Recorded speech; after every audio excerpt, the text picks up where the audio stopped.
ক্ষমতা হারানোর ২ বছর। সিরিয়ার সাবেক প্রেসিডেন্ট বাশার আল আসাদ এখন কোথায়? কেমন কাটছে একসময়ের লৌহ মানবের নির্বাসিত জীবন?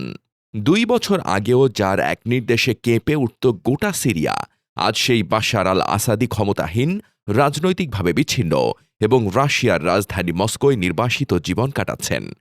২০২৪ সালের ৮ ডিসেম্বর পতন ঘটে স্বৈরশাসক আসাদ সরকারের। এর মধ্য দিয়ে অবসান হয় আসাদ পরিবারের প্রায় ৫৪ বছরের শাসনের। দীর্ঘদিনের দমন-পীড়ন, গুম ও নির্যাতনের অভিযোগে বিতর্কিত এই শাসনের পতন সিরিয়ার বহু মানুষের কাছে নিয়ে আসে স্বস্তির বার্তা। বর্তমানে বাশার আল আসাদ অবস্থান করছেন রাশিয়ার রাজধানী মস্কোতে। পরিবারসহ থাকছেন অভিজাত এলাকায় বিলাসবহুল আবাসনে। তবে রাজকীয় জীবনযাপনের আড়ালে তার বর্তমান জীবন অনেকটাই বিচ্ছিন্ন ও নিয়ন্ত্রিত বলে বিভিন্ন আন্তর্জাতিক গণমাধ্যমের প্রতিবেদনে উঠে এসেছে।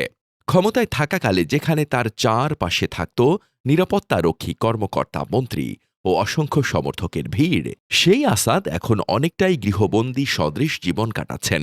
রুশ নিরাপত্তার কঠোর নজরদারির মধ্যেই চলছে তার দিন।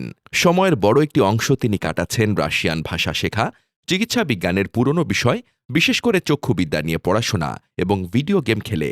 খুব একটা জনসম্মুখে দেখা যায় না তাকে। অন্যদিকে তার স্ত্রী আসমা আল আসাদ ও সন্তানদের তুলনামূলকভাবে স্বাভাবিক জীবনযাপনের খবরও বিভিন্ন প্রতিবেদনে এসেছে।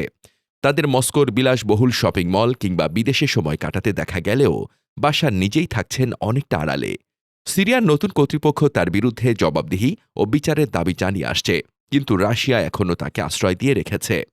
একসময় যার হাতে ছিল পুরো সিরিয়ার ক্ষমতা, আজ সেই বাশার আল আসাদের হাতে নেই কোনো রাজনৈতিক ক্ষমতা, নেই রাষ্ট্র পরিচালনার সুযোগ। মস্কোর বিলাসবহুল নির্বাসনেই কাটছে তার নতুন জীবন, নিরাপত্তার কঠোর বলয়ে, অনেকটা নিঃসঙ্গতার মধ্যে।